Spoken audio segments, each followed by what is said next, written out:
बुधवारी राजकोटवर राडा झाला। हा राडा झाला आदित्य ठाकरे आणि नारायण राणे यांच्या कार्यकर्त्यांमध्ये। बाचाबाजी झाली, दगडफेक झाली, हाणामारी सुद्धा झाली आणि ज्या किल्ल्यावर महाराजांचा पुतळा आहे अर्थात तो पूर्णाकृती पुतळा कोसळला आणि त्यावरून चांगलंच राजकारण तापलेलं आहे। पण ठिकाण कुठलं, या ठिकाणी राडा करायला पाहिजे का, शिवीगाळ व्हायला पाहिजे का, हाणामारी करण्याची ही जागा आहे का? महाराजांची इतकी मोठी वैचारिक, सांस्कृतिक, ऐतिहासिक परंपरा जोपासत असताना आणि शिवरायांचा दाखला प्रत्येक वेळी देत असताना त्याच राजकारणात आणि त्याच राजकीय पक्षांच्या कार्यकर्त्यांमध्ये असा सगळा राडा झाला, हा महाराष्ट्रासाठी अत्यंत ही लाजिरवाणी बाब आहे। तपशिलात आपण ही सगळी घटना समजावून घेणार आहोत की कोण नक्की यासाठी जबाबदार आहे। पण त्यापूर्वी तुम्ही मॅक्स महाराष्ट्र हे डिजिटल न्यूज चॅनल सबस्क्राइब करा आणि नोटिफिकेशनसाठी बेल आयकॉनवर बटन दाबा। नमस्कार, मी मनोज भोर, मॅक्स महाराष्ट्रामध्ये आपल्या सर्वांचं स्वागत आहे। बुधवारी राजकोटवर राडा झाला आणि या राड्यामध्ये सिंधुदुर्गचे खासदार नारायण राणे आणि त्यांचे पुत्र निलेश राणे जे माजी खासदार आहेत हे चांगलेच आक्रमक दिसले। त्यांच्या आक्रमकतेला आव्हान देण्याचा प्रयत्न तिथले स्थानिक आमदार वैभव नाईक यांनीही केला, पण यावेळी आदित्य ठाकरे यांची मात्र संयत आणि संयमी भूमिका दिसली। या किल्ल्याच्या वास्तूवर हाणामारी झाली, दगडफेक सुद्धा करण्यात आली आणि अक्षरशः शिवसेना ज्या गोष्टीसाठी ओळखली जायची तोच राडा इथे झाला। अर्थात नारायण राणे पूर्वाश्रमीचे शिवसैनिक, शिवसेनेचे नेते, माजी मुख्यमंत्री, नंतर मात्र ते काँग्रेसमध्ये गेले, नंतर भाजपमध्ये गेले, असा त्यांचा राजकीय प्रवास। माझ्या मालवणात, माझ्या सिंधुदुर्गमध्ये जर आदित्य ठाकरे कार्यकर्त्यांसहित किल्ल्यावर का होईना येत असेल तर मी त्यांना थांबवलं पाहिजे, ही भूमिका कदाचित त्यांची असेल। महाविकास आघाडीचा मोर्चा या महाराजांच्या पुतळ्याच्या मुद्द्यावरून तिथे आयोजित केला गेला, पण भिडले मात्र महाविकास आघाडीमधनं शिवसेना उभाटा पक्षाचेच कार्यकर्ते आणि त्यांच्या समोर होते नारायण राणे यांचे कार्यकर्ते, म्हणजे तसे ते पूर्वीचे शिवसेनेचेच कार्यकर्ते होते, शिवसैनिक होते। पण भाजपाच्या वतीनं नारायण राणे आपली भूमिका मांडत असताना आणि त्यांची पत्रकार परिषद सुद्धा झाली आणि दुसरीकडे वैभव नाईक जे उद्धव ठाकरे गटाचे आमदार आहेत त्यांची सुद्धा पत्रकार परिषद झाली आणि त्याही अगोदर आपापली भूमिका नंतर माध्यमांसमोर नीटपणे सांगताना त्यापूर्वीचा जो काही घटनाक्रम आहे तो अत्यंत महत्त्वाचा आहे। 1.5 तास आदित्य ठाकरे हे किल्ल्यात बंदिस्त झाल्याची परिस्थिती होती आणि त्यानंतर ते बाहेर पडले। मुळात हा सगळा जो प्रकार झाला तो साधारणतः 12:15 नंतर झालेला आहे, साधारणतः 12:18 आदित्य ठाकरे आणि वैभव नाईक आमदार आणि माजी खासदार विनायक राऊत, विधान परिषदेचे विरोधी पक्षनेते अंबादास दानवे यांच्यासहित उद्धव ठाकरे गटाचे कार्यकर्ते हे राजकोट किल्ल्यावर दाखल झाले। त्यापूर्वी नारायण राणे, निलेश राणे आणि भाजपचे कार्यकर्ते किंवा राणेंचे कार्यकर्ते म्हणजेच भाजपचे कार्यकर्ते, पण तिथले भाजपचे कार्यकर्ते मात्र हे राणेंचेच कार्यकर्ते म्हणून ओळखले जातात, म्हणून मी तसा उल्लेख केला। हे सगळे किल्ल्याची पाहणी करत होते, पण एकाच रस्त्यावर म्हणजे एकाच जागी हे सगळे एकत्र झाले। महाविकास आघाडीचे आणखी कोणकोणते नेते होते तर विधानसभेचे विरोधी पक्षनेते आणि काँग्रेसचे ज्येष्ठ नेते विजय वडेट्टीवार, राष्ट्रवादी शरद पवार गटाचे जयंत पाटील, हे सगळेच तिथे होते। पण विजय वडेट्टीवार, नारायण राणे हे शिवसेनेमध्ये होते आणि दोघेही पूर्वी एकत्र काम करत होते, किमान राणेंसोबत। नंतर मग वडेट्टीवार हे काँग्रेसमध्ये गेले आणि ते अजूनही काँग्रेसमध्ये आहे। त्यांनी जेव्हा ते दोघेही समोरासमोर आले तेव्हा वडेट्टीवारांनी हस्तांदोलन केलं। जयंत पाटील यांनी या संपूर्ण प्रकरणामध्ये अत्यंत संयमी भूमिका मांडली आणि मध्यस्थीचा प्रयत्न केला, पण जो 1-1.5 तास अक्षरशः धुडगूस सुरू होता राजकीय पक्षांच्या कार्यकर्त्यांचा आणि तोही किल्ल्यावर, जो ऐतिहासिक किल्ला आहे ज्याची साक्ष आपण वेगवेगळ्या घटनांमध्ये, बोलण्यांमध्ये, राजकीय वक्तव्यांमध्ये देतो आणि शिवाजी महाराजांच्या सगळ्या आचरणाचा, वागणुकीचा, त्यांनी घालून दिलेल्या सगळ्या वैचारिक वारशाचा, ऐतिहासिक परंपरेचा दाखला आपण देत राहतो आणि यात आपण कुठेही कमी करत नाही.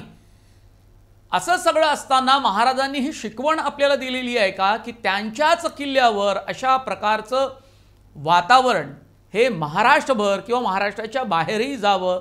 कॅमेरा सगळे क्षण टिपले गेलेले आहेत ते आणि महाराष्ट्राच्या जनतेनं ते पाहिले. महाराजांचा पुतळा, पूर्णाकृती पुतळा हा कोसळला. तो आपटे नावाच्या एका शिल्पकारानं तयार केला. त्याचं वय अवघं 24. त्याला ही जबाबदारी कोणी दिली, त्याच्या चुका कुठल्या झाल्या, हा आंदोलनानंतर विरोधी पक्षांच्या या सगळ्या गोष्टींचा तपास होतोय. त्यात असं म्हटलं जात आहे, म्हणजे फडणवीसांनी असं म्हटलेलं आहे की राणे एवढे आक्रमक झाले, ती त्यांची बोलण्याची पद्धत आहे, पण त्यांना तसं म्हणायचं नव्हतं. त्यांनी डिफेंड करण्याचा प्रयत्न केला. पण मुळात फडणवीसांनी आणखी एक माहिती सांगितली की नौदलानं हा पुतळा उभारला होता. म्हणजे नौदलानं हे काम त्या शिल्पकाराला, मूर्तिकाराला दिलं होतं आणि हे राज्य सरकारचं काम नव्हतं, ज्याच्या उद्घाटनासाठी पंतप्रधान नरेंद्र मोदी 8 महिन्यांपूर्वी आले होते. हे सगळं प्रकरण एका बाजूला राहिलं आणि या राजकोट किल्ल्यावरचा राडा हा सर्वात जास्त चर्चेत राहिलेला आहे. या खरं तर किल्ल्यावर अत्यंत समजूतदारीनं, सामंजस्यानं चर्चा होणं गरजेचं होतं. पण राज्य सरकारच्या विरोधात महाविकास आघाडीनं मोर्चाचं आयोजन केलं आणि या मोर्चाला रोखून धरण्याचं काम किंवा थांबवण्याचं काम किंवा त्याची धार कमी करण्याचं काम कदाचित नारायण राणे, निलेश राणे यांना करायचं असेल. पण ते करत असताना एक वेगळा मार्ग चोखाळण्याची गरज होती. पण ज्या पद्धतीनं दोन्ही पक्षांच्या कार्यकर्ते एकमेकांना भिडले आणि तिथे दगडफेक झाली, हाणामारी झाली, हे मात्र टाळता यायला पाहिजे होतं. शिवरायांचा मार्ग अनुसरताना अशा प्रकारची घटना तिथे होऊच द्यायला पाहिजे नव्हती आणि ही जबाबदारी राज्यकर्त्यांची होती. आदित्य ठाकरे जेव्हा राजकोटवर पोहोचले तेव्हा पेंग्विन पेंग्विन म्हणून जोरदार घोषणाबाजी झाली. कार्यकर्ते त्यांच्या अंगावर धावून गेले असं म्हटलं जातं. मग त्याला प्रत्युत्तर म्हणून वैभव नाईक आणि त्यांचे कार्यकर्ते हे राणेंच्या कार्यकर्त्यांवर धावून गेले आणि अशा प्रकारे एकमेकांच्या विरोधामध्ये घोषणाबाजी झाली, आरोप प्रत्यारोप झाले, एकमेकांच्या अंगावर धावून झालं, हाणामारी सुद्धा झाली आणि हे बराच काळपर्यंत हा सगळा प्रकार, अश्लाघ्य प्रकार हा सुरू होता. हे सगळं करून थांबलं नाही तर आदित्य ठाकरे आणि त्यांच्या कार्यकर्त्यांनी दुसऱ्या मार्गाने जावं, म्हणजे जो किल्ल्यावरचा दुसरा एक मार्ग होता त्या मार्गाने खाली उतरावं असं सांगण्यात आलं राणेंच्या कार्यकर्त्यांकडून. मात्र आदित्य ठाकरे गटानं ही जी काही सूचना राणेंकडून आली होती ती अजिबात मान्य केली नाही. त्यांना मुख्य रस्त्यानंच खाली उतरायचं होतं. असं सगळं असताना 1.5 तास आदित्य ठाकरे तिथे थांबून होते आणि त्यानंतर त्यांना बाहेर पडता आलं. या दोन्ही गटाच्या कार्यकर्त्यांना थांबून ठेवण्यासाठी, त्यांच्यात मध्यस्थी करण्यासाठी, समेट घडून आणण्यासाठी पोलिसांना प्रचंड कष्ट घ्यावे लागले. आणि त्या लोकांना काय येऊ दिलं आदित्य ठाकरेच्या गटाच्या कार्यकर्त्यांना, म्हणून पोलिसांना राणे कुटुंबियांनीच धमकावल्याचं म्हटलं जात आहे. राणेंनी पत्रकार परिषदेमध्ये पुन्हा एकदा या सगळ्याच लोकांना धमकावलेलं आहे. राणेंचा आक्रमक स्वभाव पाहता आणि सिंधुदुर्गमध्ये त्यांनी ज्या पद्धतीनं राजकारण केलं त्याचा उल्लेख स्वतः राणेंनी पत्रकार परिषदेमध्ये केलेला आहे.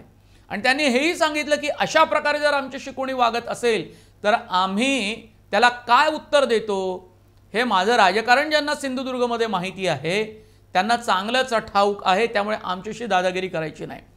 पण या दादागिरीची सुरुवात मुळात कुठून झाली तर असा आरोप आदित्य ठाकरे गटाकडून केला जातो की याची सुरुवात ही केवळ आणि केवळ राणे कुटुंबीय आणि त्यांच्या कार्यकर्त्याकडून झालेली आहे.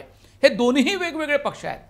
पण पत्रकार परिषदेमध्ये आणि जो काही राडा झाला, जी काही पोलिसांसोबत संवाद झाला, जी काही बाचाबाची झाली, जी संघर्षाची ठिणगी तिथे पडली, जे दृश्य कॅमेऱ्यामध्ये टिपले गेले त्यावरून असं लक्षात येतं की राणे हे प्रचंड आक्रमक होते आणि त्यांना आदित्य ठाकरे गटाच्या कार्यकर्त्यांना, नेत्यांना, उद्धव ठाकरे गटाच्या कार्यकर्त्यांनी नेत्यांना तिथेच रोखून धरायचं होतं. मुळात राणे कुटुंबीय आणि उद्धव ठाकरे कुटुंबीय यांच्यातलं शत्रुत्व, राजकीय शत्रुत्व हे अत्यंत टोकाला पोहोचल्याचं आपण अनेक वेळा पाहिलं आहे.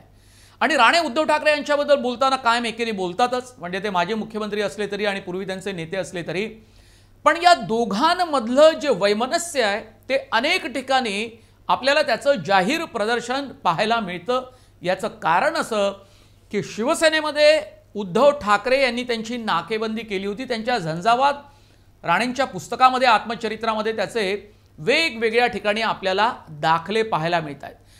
म्हणून उद्धव ठाकरेंच्या विरोधातली चीड, संताप त्यांचा हा कायम शब्दाशब्दातून व्यक्त होतो. आणि भाजपचे ते नेते झाल्यानंतर आणि केंद्रीय मंत्री जेव्हा होते सुद्धा, त्याही वेळी उद्धव ठाकरे आणि शिवसेनेवर प्रहार करताना अनेकदा त्यांची जीभ सुद्धा घसरलेली आहे. ती इतके आक्रमक होतात, इतकी चीड, इतका संताप त्यांच्या मनामध्ये, हृदयामध्ये उमटतो की तो सगळा प्रकार हा कॅमेरामध्ये कैद होऊ लागतो आणि तो लोकांपर्यंत, प्रेक्षकांपर्यंत पोहोचतो. आणि तोच प्रकार आपल्याला तिथे पाहायला मिळाला. या सगळ्या प्रकारामध्ये आदित्य ठाकरे हे संयमी भूमिका घेताना दिसले. ते म्हणाले की ही काही लढण्याची जागा नाही, असं त्यांनी जरूर म्हटलेलं होतं. पण राणे गटाच्या कार्यकर्त्यांना, राणेंना, निलेश राणेंना प्रत्युत्तर देताना वैभव नाईक यांनी सुद्धा सांगितलं की 15 मिनिटात जर रस्ता खाली केला नाही आणि आम्हाला जर जाऊ दिलं गेलं नाही तर आम्ही सुद्धा त्याच पद्धतीने त्यांना उत्तर देऊ. अर्थात सगळेच पूर्वाश्रमीचे शिवसैनिक आणि एकमेकांना ओळखत होते, एकमेकांसोबत त्यांनी काम केलं होतं. आणि नंतरच्या काळामध्ये त्यांच्यामध्ये राजकीय वैमनस्य, राजकीय शत्रुत्व प्रचंड वाढलं. ते अत्यंत टोकाला गेलं, हीन पातळीवर गेलं. त्याचा दर्जा सगळा घसरला आणि तो महाराष्ट्राच्या जनतेनं पाहिलेला आहे. पण एका गोष्टीचा मात्र आपण कठोरपणे निषेध केला पाहिजे की ही योग्य जागा नव्हती. या सगळ्याच राजकीय पक्षांच्या कार्यकर्त्यांना, नेत्यांना जर लढायचं होतं तर त्यासाठी दुसरी जागा त्यांनी निवडायला पाहिजे होती. यांना मोर्चा काढायचा होता, मूकपणे त्यांनी मोर्चा काढायला पाहिजे.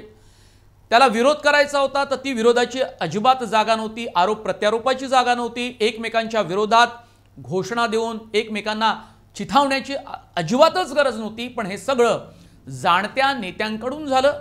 माजी मुख्यमंत्री असलेले राणे, माजी खासदार असलेले त्यांचे पुत्र, त्यानंतर वैभव नाईक तिथले माजी विद्यमान आमदार, माजी खासदार विनायक राऊत सुद्धा होते. आणि हे सगळं होत असताना मात्र या सगळ्या घटनाक्रमामध्ये आपल्याला विजय वडेट्टीवार, जयंत पाटील हे एका बाजूला असल्याचं पाहायला मिळालं.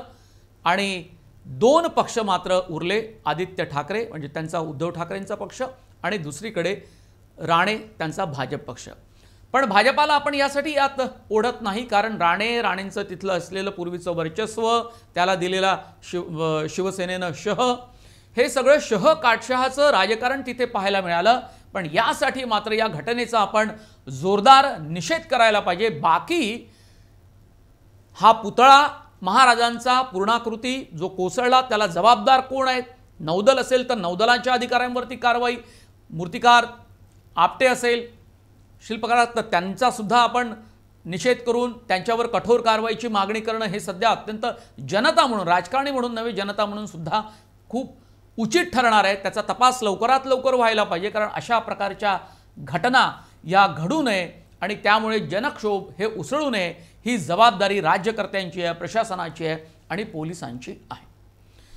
हा व्हिडिओ आपल्याला आवडला असल्यास आपण कमेंट बॉक्समध्ये जरूर आपली प्रतिक्रिया नोंदवा.